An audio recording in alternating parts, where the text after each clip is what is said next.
In one single week, she lost her job, her relationship, and her home. All three gone.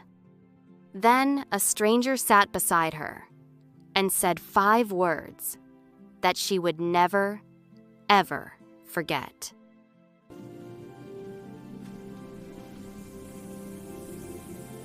Three weeks earlier, Lena's life had looked exactly the way she had always planned it. She had a partner, a beautiful apartment, a career she had built, with everything she had. It started on a Monday, with a meeting she wasn't invited to, and a desk being cleared. By Wednesday, the person she had built her whole future with was already gone.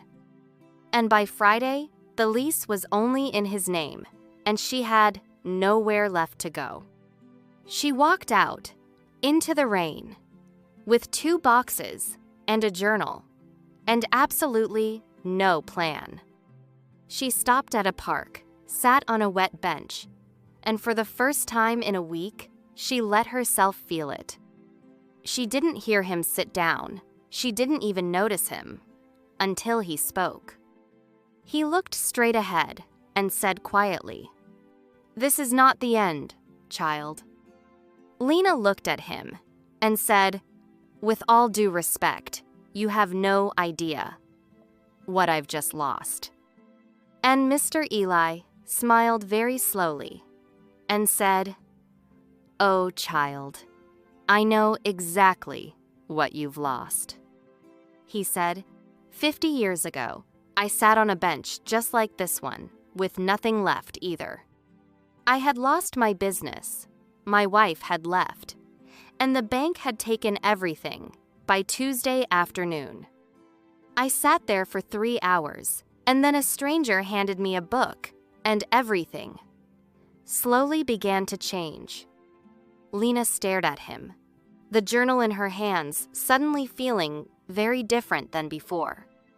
That book led me to a new business, which led me to my real partner, which led me to 70 years of a life I never planned and never could have imagined.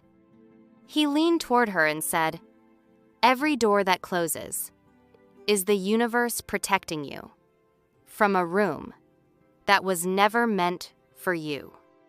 And something inside Lena that had been locked for a week quietly broke open. She found a small room to rent, opened her journal, and wrote one sentence. What if this is the beginning? 2 months later, a small writing opportunity arrived, through a door she would never have found if the old ones hadn't closed. She went back to the park bench, but Mr. Eli was not there, just a worn book left on the seat. She opened the book, and inside the cover, in old handwriting, it read, "I was given this on my worst day. Now it is yours. Everything that falls apart is making room for what was always meant to be. Everything happens for a reason. Trust the breaking. It is building you."